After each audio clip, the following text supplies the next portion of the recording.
Castlevania Requiem, Symphony of the Night, and Rondo of Blood. Available exclusively on PlayStation platforms, retailing for $19.99. Castlevania Requiem is a collection of 2 games, that being Castlevania Rondo of Blood and Castlevania Symphony of the Night. Rondo of Blood is a classic Castlevania game, more in the vein of the earlier titles, originally released for the PC Engine, aka the TurboGrafx 16. However, it was not released in the United States until a remake in 2007, and that remake was an enhanced remake with 3D graphics. And while the original that's in this collection was an unlockable, you did have to jump through hoops to unlock it.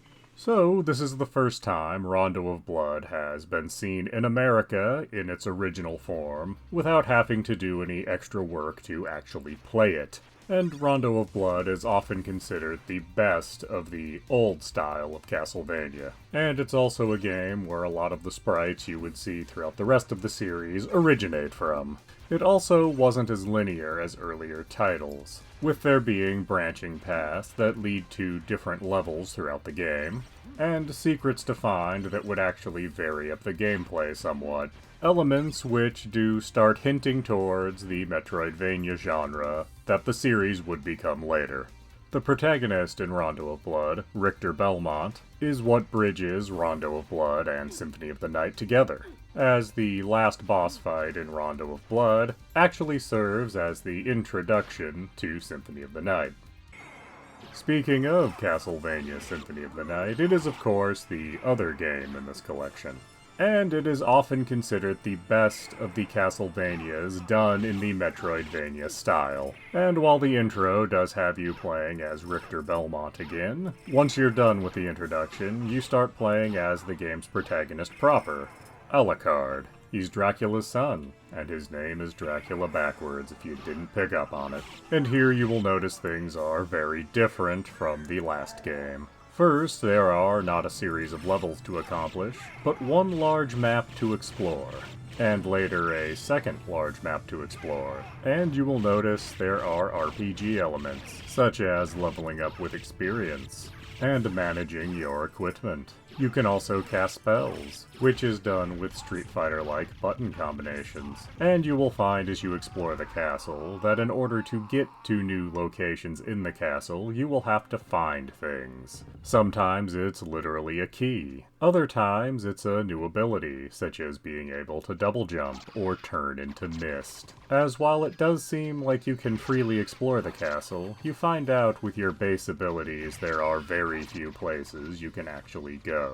Because the Metroidvania genre, at the end of the day, is about the illusion of choice. But Alucard is wandering Dracula's castle, attempting to stop the resurrection of his father. But it turns out that Richter Belmont is also in the castle, and seemingly the mastermind behind resurrecting Dracula.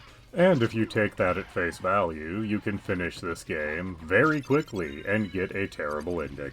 But if you're interested in actually putting some effort in and exploring the castle very thoroughly, you can find out that Richter is actually under the control of Shaft. No, not that Shaft. It's actually an old wizard guy in the game.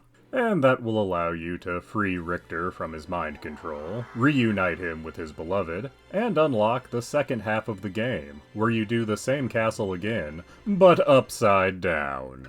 And of course that gives you the opportunity to actually go and fight Big Daddy Dracula.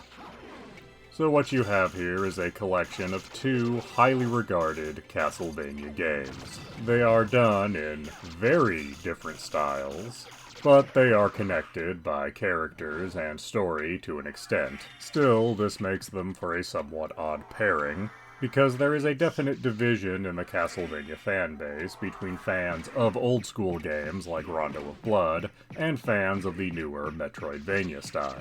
However, I do think it makes sense to pair these particular 2 games together. not only because of their obvious connection to one another, but also because they are widely considered the best of their particular style. So someone that's buying this just for Symphony of the Night gets to see what a classic Castlevania game can be like at its best with Rondo of Blood. And of course, the opposite is true for the people buying it for Rondo and getting Symphony. So is Castlevania Requiem, Symphony of the Night, and Rondo of Blood worth your time and money? I would say absolutely yes, at its reasonable price tag of only $20. You are getting the two games that are widely considered the best of Castlevania. And honestly, either of these games would be worth $20 all on their own.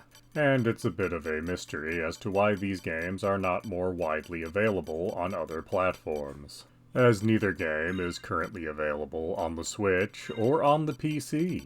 And only half of this collection, Castlevania Symphony of the Night, is available on Xbox platforms. So yes, I absolutely do recommend Castlevania Requiem. Please do subscribe, comment, like, and tell your friends.